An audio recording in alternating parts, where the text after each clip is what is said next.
Hello दोस्तों, स्वागत है आप सभी का आजाद ग्रुप ऑफ एजुकेशन में। यूपीएससी प्रीलिम्स के पीवाईक्यूज पर जो हम चर्चा कर रहे हैं, 2019 तक के क्वेश्चन पर जो पॉलिटी के हैं उन पर हमने बात कर ली है। उम्मीद कर रहा हूँ आपको चीजें पसंद आ रही होगी। आज हम बात कर रहे हैं 2018 के जो पीवाईक्यूज थे, क्वेश्चन आए थे पॉलिटी को लेकर, उनके बारे में। लेकिन वीडियोस के दौरान एक कमेंट मैंने देखा कि सर, इकोनॉमिक्स और एनवायरनमेंट से आप क्वेश्चंस को लेकर आइए, क्योंकि वहां से क्वेश्चन ज्यादा आ रहे हैं। तो मेरे दोस्त, अगर आपने क्वेश्चन का एनालिसिस देखा होगा तो जितना वेटेज इकोनॉमिक और एनवायरनमेंट का है, इकोनॉमी और एनवायरनमेंट का है, लगभग थोड़ा सा कम या ज्यादा करते हुए उतना ही वेटेज हमें इंडियन पॉलिटी का भी देखने को मिलता है। इसके अलावा हमने पहले भी चर्चा की है कि अगर हम ऐसे मिक्स करेंगे तो चीजें बेहतर रूप से क्लियर नहीं हो पाएगी, हम सब्जेक्ट वाइज आगे बढ़ेंगे। तो हमने आपसे पहले के जो शुरुआती वीडियोस थे, मैंने आपसे कहा भी था कि हम पहले टारगेट करेंगे इंडियन पॉलिटी को या किसी भी एक सब्जेक्ट को। उसके बाद जब उस सब्जेक्ट के क्वेश्चंस कंप्लीट हो जाएंगे तो हम आगे बढ़ने की बात करेंगे। तो मैं आपको बता रहा हूँ, विश्वास दिला रहा हूँ कि जैसे ही ये क्वेश्चंस हो जाते हैं पॉलिटी के, मैं इकोनॉमिक्स के क्वेश्चन आपके लिए लेकर आऊंगा। ठीक है, तो पहले पॉलिटी को कवर करते हैं और आपका कोई भी ऐसा सब्जेक्ट नहीं छूटेगा जो आपके प्रीवियस ईयर क्वेश्चंस के लिए इंपॉर्टेंट है, या थोड़ा सा भी क्वेश्चन अगर वहां से आया हुआ होगा तो। ठीक है, तो अभी पॉलिटी पे कंसंट्रेट करते हैं। इकोनॉमी के लेक्चर्स भी आपके लिए बहुत जल्द आएंगे, जैसे ये वाला पोर्शन हमारा खत्म हो जाएगा। ठीक है, तो आगे बढ़ते हैं। पहला क्वेश्चन देखते हैं कि क्या कहता है। निम्नलिखित कथनों पर विचार कीजिए। पहली लोकसभा चुनाव कब हुए थे? 1952 में। पहली लोकसभा में विपक्ष में सबसे बड़ा राजनीतिक दल स्वतंत्र पार्टी था। आपको याद रखना चाहिए, यहाँ पर जो कम्युनिस्ट पार्टी ऑफ इंडिया है, सीपी, उसके द्वारा वह था हमारे पहली लोकसभा में राजनीतिक दल सबसे बड़ा जो था, विपक्ष में जो राजनीतिक दल था। ठीक है, तो यहाँ पर इस स्टेटमेंट को हम गलत कर देंगे, और जब यह गलत हो जाता है तो दो ऑप्शंस हमारे डायरेक्ट गलत हो जाते हैं। इसका मतलब हमें दिख रहा है कि दूसरा तो सही है, और तीसरे को हमें चेक करना है। लोकसभा में नेता प्रतिपक्ष को सर्वप्रथम 1969 में मान्यता दी गई थी। ये बात तो सही है, बिल्कुल 1969 से नेता प्रतिपक्ष का जो पद है उसकी शुरुआत हुई थी एक परंपरा के तौर पर। लोकसभा में यदि किसी दल के न्यूनतम 75 सदस्य न हो तो उसके नेता को नेता प्रतिपक्ष के रूप में मान्यता नहीं मिलती है। 75 सदस्यों का नियम नहीं है, नियम है 10% का। अगर लोकसभा की कुल सदस्य संख्या का 10% किसी दल के पास है सीटें, तो उसके एक नेता को नेता प्रतिपक्ष के रूप में चुना जाता है। तो यहाँ पर अगर हम 10% देखें तो हम देखते हैं कि 55 का रेशियो निकल के आता है। अगर किसी दल के पास 55 सदस्य हैं लोकसभा में, तो उस दल के सदस्य को नेता प्रतिपक्ष के रूप में चुना जाएगा। तो यहां से तीसरा हमने गलत कर दिया, तो केवल दूसरा हमारा आंसर होगा। आगे बढ़ते हैं।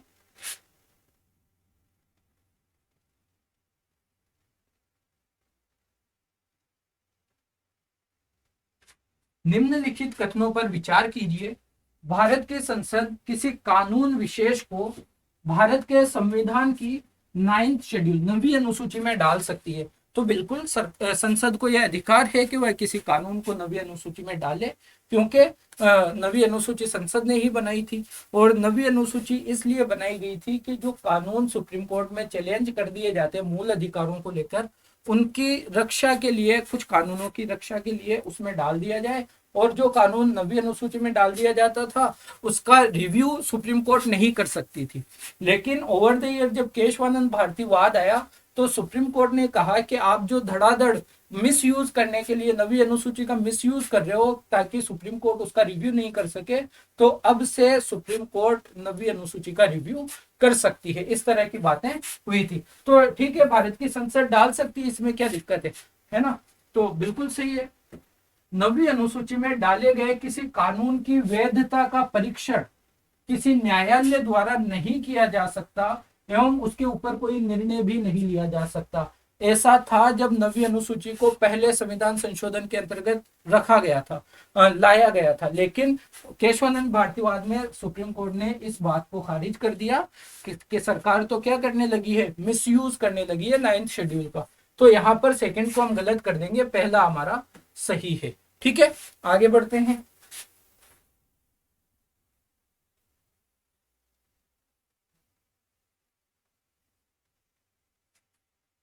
यदि भारत का राष्ट्रपति संविधान के अनुच्छेद 356 के अधीन यथा उपबंधित अपनी शक्तियों का किसी विशेष राज्य के संबंध में प्रयोग करता है तो अनुच्छेद 356 क्या है? अनुच्छेद 356 बात करता है राष्ट्रपति शासन की, किसी राज्य में राष्ट्रपति शासन की। तो अगर किसी राज्य में राष्ट्रपति शासन लगता है तो क्या होगा?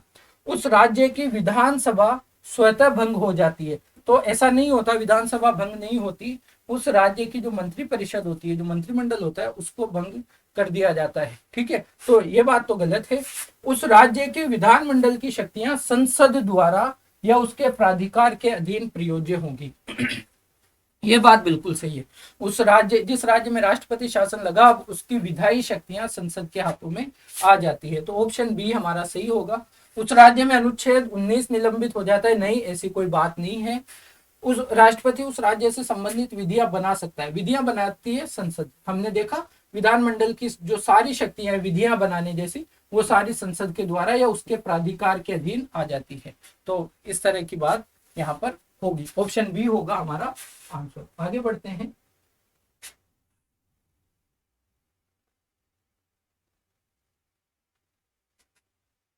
भारत की संसद के संदर्भ में निम्नलिखित में से कौन सी संसदीय समिति इसकी समीक्षा करती है? किस बात की? और सदन को सूचित करती है कि जो विनियम, नियम, उपनियम, उपविधि आदि बनाने की शक्तियां संविधान द्वारा प्रदत्त है या सदन द्वारा प्रत्यायोजित है, उनका कार्यपालिका द्वारा इन प्रत्यायोजनों की परिधि के भीतर उचित प्रयोग हो रहा है। यानी ऐसा नियम है कि जिस तरह से कोई अधिनियम हमारी संसद लेकर आती है, अगर उसके संबंध में कुछ नियम बनाने हो तो कार्यपालिका को यह अधिकार है कि वह उसके संबंध में नियम बना ले। ठीक है, और उन नियमों को लास्ट में एक साल के अंत में जाकर एक बार में उनको संसद में पारित करवा दिया जाता है। इसको कहते हैं ना हम डेलीगेशन। तो इस तरह के नियम, तो एक समिति है जो यह तय करने का काम करती है, यह ध्यान रखने का काम करती है कि वो जो कार्यपालिका के द्वारा नियम बना रहे हैं, नियम बनाए गए हैं, क्या वह सही है, उचित है, क्या अनुचित तरह से तो उन नियमों का क्रियान्वयन या वह नियम नहीं बनाए गए हैं। तो यह कार्य करने का काम करती है अधीनस्थ विधान संबंधी नीति समिति, अधीनस्थ विधान संबंधी समिति का यह काम होता है। तो यह एक फैक्ट भी हम कह सकते हैं, हमें याद रखने की चीज थी कि इस तरह का काम कौन करती है? अधीनस्थ विधान संबंधी समिति करती है। आइए अगले क्वेश्चन की तरफ बढ़ते हैं।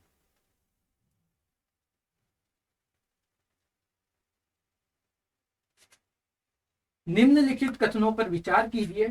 आरटीई, राइट टू एजुकेशन, शिक्षा का अधिकार अधिनियम के अनुसार किसी राज्य में शिक्षक के रूप में नियुक्त होने के लिए अर्हता जो है, अर्ह होने के लिए किसी व्यक्ति में संबंधित राज्य अध्यापक शिक्षा परिषद द्वारा निर्धारित न्यूनतम योग्यता का होना आवश्यक है।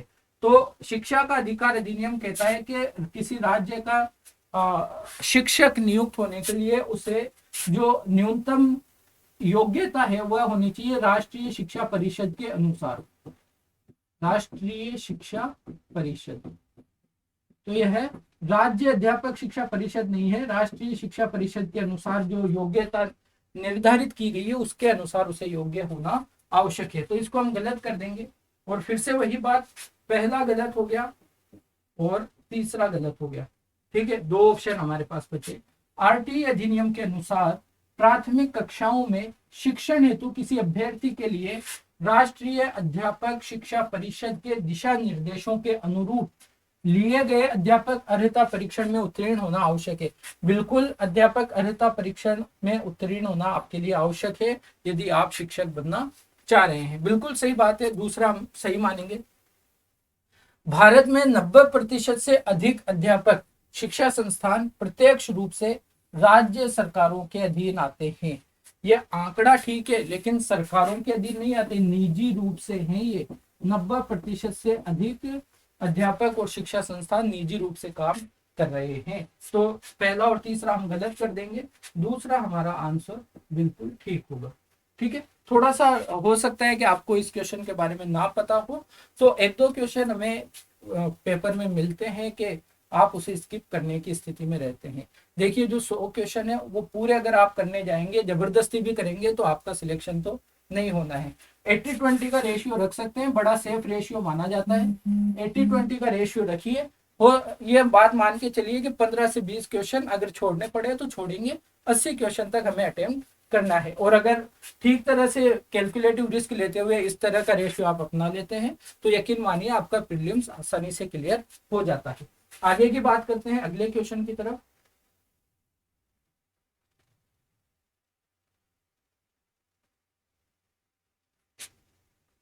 राष्ट्रीय खाद्य सुरक्षा अधिनियम 2013 के अधीन बनाए गए उपबंधों के संदर्भ में निम्नलिखित कथनों पर विचार कीजिए। तो राष्ट्रीय खाद्य सुरक्षा अधिनियम किस तरह के उपबंध करता है उसके बारे में हमें देखना है। केवल वे ही परिवार सहायता प्राप्त खाद्यान्न लेने की पात्रता रखते हैं जो गरीबी रेखा से नीचे यानी बीपीएल श्रेणी में आते हैं। तो क्या हमारा जो ये अधिनियम है, राष्ट्रीय खाद्य सुरक्षा अधिनियम, उसके अंतर्गत केवल वे ही परिवार इस श्रेणी में आते हैं? तो ऐसा नहीं है, क्योंकि इसके अंतर्गत लगभग 75% ग्रामीण जनसंख्या को और लगभग एक परसेंटेज है कि 50% शहरी आबादी को इसमें इंक्लूड करने की कोशिश है। तो लगभग 2/3 जनसंख्या की अगर हम बात करें तो इसमें शामिल होती है ग्रामीण की, और 50% जनसंख्या शामिल होती है शहरी आबादी की। तो सिर्फ गरीबी रेखा के लिए यह नहीं है, तो इसमें अन्य भी शामिल किए जाते हैं। इस हिसाब से हमारा यह गलत हो जाता है, तो ऑप्शन ए और ऑप्शन सी को हम गलत कर देंगे। परिवार में 18 वर्ष या उससे अधिक उम्र की सबसे अधिक उम्र वाली महिला ही राशन कार्ड निर्गत किए जाने के प्रयोजन से परिवार का मुखिया होगी। देखिए लैंग्वेज कितनी क्लिष्ट सी है ना, पढ़ते पढ़ते यूं लगता है कि आ रहा है या नहीं आ रहा है, लेकिन ठंडे दिमाग से पढ़ेंगे तो लगेगा कि परिवार की जो 18 वर्ष या उससे अधिक आयु की जो सबसे बड़ी महिला होगी, सबसे अधिक उम्र की, उसे परिवार का मुखिया चुना जाएगा। यह बात सही है, इस अधिनियम के अंतर्गत ऐसा ही प्रावधान है। गर्भवती महिलाएं एवं दुग्ध पिलाने वाली माताएं गर्भावस्था के दौरान और उसके 6 महीने बाद तक प्रतिदिन 1600 कैलोरी वाला राशन घर ले जाने की हकदार है। प्रतिदिन वाला एक तो ये राशन का नहीं है, यहाँ पर कोई राशि है, लगभग 5,000 रुपए करके कोई राशि है, ताकि इस तरह की महिलाओं की पोषण पूर्ति हो सके। तो यह वाली बात हमारे यहाँ पर गलत हो जाती है। तीसरा भी गलत कर देंगे, तो ऑप्शन 2 हमारा यानी बी हमारा क्या होगा, सही आंसर होगा। अगला क्वेश्चन देख लेते हैं, क्वेश्चन नंबर 7।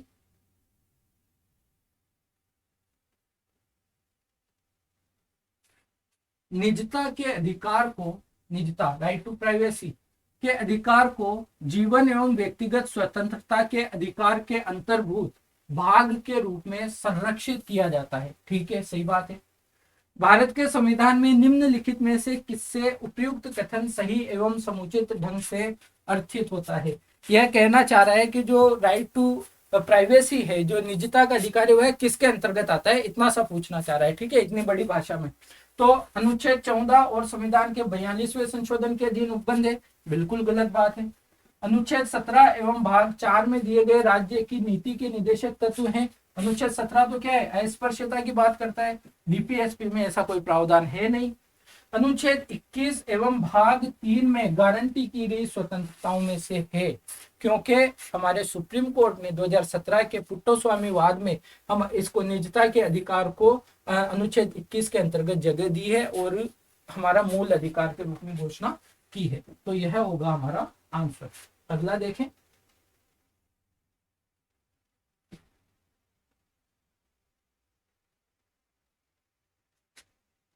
धन विधेयक के संबंध में निम्नलिखित में से कौन सा कथन सही नहीं है? धन विधेयक के संबंध में बात हो रही है, तो देखिए धन विधेयक क्या कहता है। किसी बिल को धन विधेयक तब माना जाएगा जब इसमें केवल किसी कर के अधिरोपण, कर लगाने के लिए, उसको हटाने के लिए, उसको माफ करने के लिए, उसमें कोई परिवर्तन करने के लिए या उसे रेगुलेट करने से संबंधित प्रावधान हो।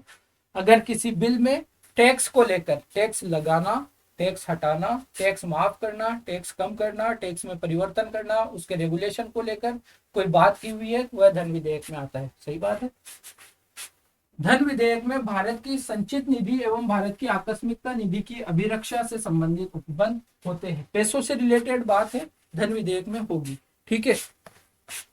फिर अगर हम बात करें, धन विधेयक भारत की आकस्मिकता निधि से धन के विनियोजन से संबंधित होता है। आकस्मिकता निधि से जो धन का विनियोजन करते हैं उससे धन विधेयक का संबंध नहीं है। तो यहाँ पर यह हमारा ऑप्शन सी होगा, जो ये कह रहा है कि कौन सा कथन धन विधेयक के संबंध में सही नहीं है। तो ऑप्शन सी हमें गलत लग रहा है। बी को भी पढ़ लेते हैं। धन विधेयक भारत सरकार द्वारा धन के उधार लेने या कोई प्रत्याभूति देने के विनियमन से संबंधित होता है। यह बात भी सही है, सिक्योरिटीज को लेकर और ऋण वगैरह को लेकर जो होता है वह भी धन विधेयक के अंतर्गत आ जाता है। तो धन विधेयक आकस्मिकता निधि से विनियोजन करने को लेकर कोई भी बात नहीं करता है। आगे बढ़ते हैं। सी हो गया हमारा इसका आंसर। अगला देखते हैं, भारत के राष्ट्रपति के निर्वाचन के संबंध में निम्नलिखित कथनों पर विचार कीजिए। प्रत्येक एमएलए के वोट का मूल्य अलग अलग राज्य में अलग अलग होता है। जब भारत के राष्ट्रपति का निर्वाचन होता है तो उसमें जो राज्य के विधायक वोट देते हैं, तो प्रत्येक राज्य के एमएलए का मूल्य अलग अलग राज्य में अलग अलग होता है। सही बात है।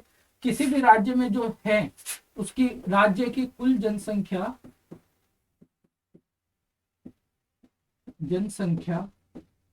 को डिवाइड करते हैं उसकी विधानसभा सीटों से या विधायकों की संख्या से, विधायकों की संख्या या विधानसभा सीट, कुछ भी लिख दे, और इसको मल्टीप्लाई कर देते हैं 1000 से। तो जो मूल्य आता है वह होता है उस राज्य के एमएलए का मूल्य राष्ट्रपति के निर्वाचन के संदर्भ में।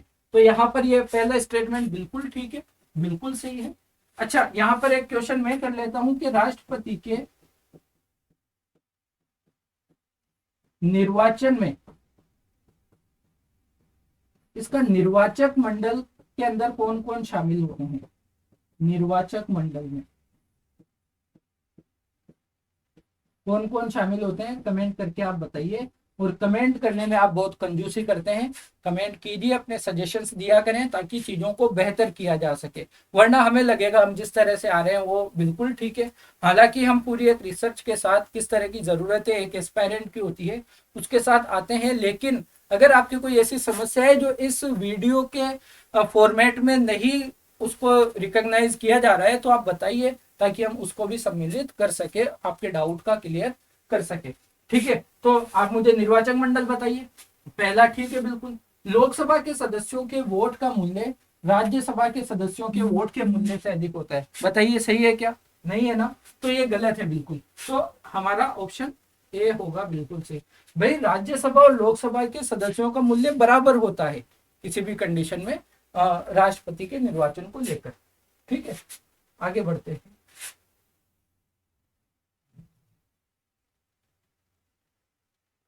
निम्नलिखित कथनों पर विचार कीजिए। विधानसभा का या विधानसभा की अध्यक्ष यदि विधानसभा का की सदस्य नहीं रहता है तो अपना पद रिक्त कर देगा। बताइए यह बात सही है क्या? यदि विधानसभा का अध्यक्ष अपने विधानसभा का सदस्य नहीं रहता है तो अपना पद त्याग कर देगा। तो यह बात ठीक है बिल्कुल, क्योंकि विधानसभा का अध्यक्ष कब बनता है? जब वह विधानसभा के सदस्य के तौर पर पहले सदन में आता है। तो अगर वह विधानसभा का सदस्य नहीं रहेगा तो वह विधानसभा का अध्यक्ष नहीं बनेगा। सीधी सी बात है। तो ऑप्शन पहला वाला करेक्ट है। जब कभी विधानसभा का विघटन किया जाता है तो अध्यक्ष अपने पद को तुरंत रिक्त कर देगा, ऐसा नहीं है। विधानसभा के विघटन के तुरंत बाद अध्यक्ष अपने पद को रिक्त नहीं करता है। तो यहाँ पर इसे हम गलत कर देंगे। ऑप्शन ए हमारा बिल्कुल करेक्ट है। अगला क्वेश्चन देखेंगे, क्वेश्चन नंबर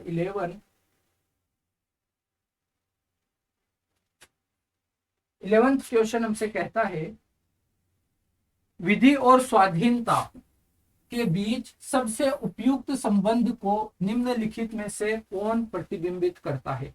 तो विधि और स्वाधीनता को लेकर बात है कि एक तरफ कानून है, एक तरफ आपकी स्वाधीनता है, आपकी स्वतंत्रता है, तो उसके संबंध में क्या संबंध सबसे साफ तौर पर हमें प्रतिबिंबित होता नजर आता है। यदि विधियां अधिक होती हैं तो स्वाधीनता कम होती है। हो सकता है ऐसा हो कि जहां पर कानून ज्यादा हो वहां पर आपकी स्वतंत्रता का उल्लंघन किया जाए, लेकिन हम ऐसा भी देखते हैं कि आपकी स्वतंत्रता को सुनिश्चित करने के लिए भी कई बार कानून लाए जाते हैं। तो इसे हम 100% सही नहीं मान सकते। ठीक है, फिर अगर हम बात करें, यदि स्वाधीनता है तो विधि निर्माण जनता को करना होगा। ऐसा कोई बात नहीं है कि भारत में स्वतंत्रता तो है, लेकिन क्या विधि निर्माण जनता करती है? हमारी संसद करती है। ठीक है, तो इसे भी हम गलत कर देंगे। मैंने बी को छोड़ दिया क्योंकि हमारा सही आंसर वही है। पहले डी को भी देख लेते हैं। यदि विधि परिवर्तन बार बार होता है तो वह स्वाधीनता के लिए खतरा है। इसे भी हम एब्सोल्युटली नहीं कह सकते कि अगर कहीं पर विधि परिवर्तन हो रहा है बार बार तो वह स्वाधीनता के लिए खतरा है। ठीक है, जिस तरह से वर्तमान समय में आधुनिक परिप्रेक्ष्य में हम देखें तो हमारे आईपीसी की बहुत सारी धाराओं को इसलिए चेंज किया गया है कि जो चीजें प्राचीन समय में या पिछले कई वर्षों में, पिछले कुछ वर्षों में अपराध के तौर पर था, वर्तमान में आधुनिक में उसे अपराध के तौर पर नहीं माना जाता है। आर्टिकल 377 जैसी चीजें हम देख सकते हैं। तो यहाँ पर इसे भी हम एब्सोल्यूट नहीं कह सकते। फिर बात करें, यदि विधि नहीं है तो स्वाधीनता भी नहीं है। अब आपको लगेगा ये तो कॉन्ट्राडिक्शन है, विधि नहीं है तो मतलब स्वाधीनता ही स्वाधीनता है। नहीं, अगर विधि नहीं होगी तो अपराध जैसी समस्याएं बढ़ना शुरू हो जाएगी, और अपराध बढ़ेगा तो आपकी स्वतंत्रता का एनक्रोचमेंट होना शुरू हो जाएगा। तो कहीं ना कहीं विधि नहीं होने से लोग अपनी हदों को पार करेंगे और अपनी स्वतंत्रता के नाम पर दूसरों की स्वतंत्रता का हनन करेंगे। तो अगर विधि नहीं है तो स्वतंत्रता नहीं होगी। यह बात बिल्कुल हमें करेक्ट नजर आती है। आगे बढ़ते हैं, लास्ट 2 क्वेश्चंस।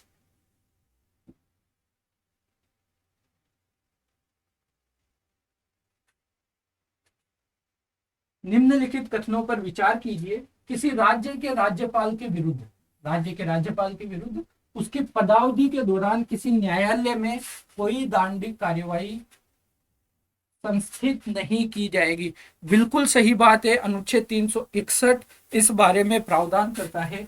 आर्टिकल 361 किसी राज्य के राज्यपाल के विरुद्ध उसकी पदावधि में किसी भी न्यायालय में कोई भी कार्यवाही संस्थित नहीं की जाएगी, दंडिक कार्यवाही। किसी राज्य के राज्यपाल की परिलब्धियां और भत्ते उसकी पदावधि के दौरान कम नहीं किए जाएंगे। तो यह तो बिल्कुल सही बात है, ये हमें पता है। तो दोनों ही इसमें करेक्ट है। आइए बढ़ते हैं लास्ट क्वेश्चन की तरफ।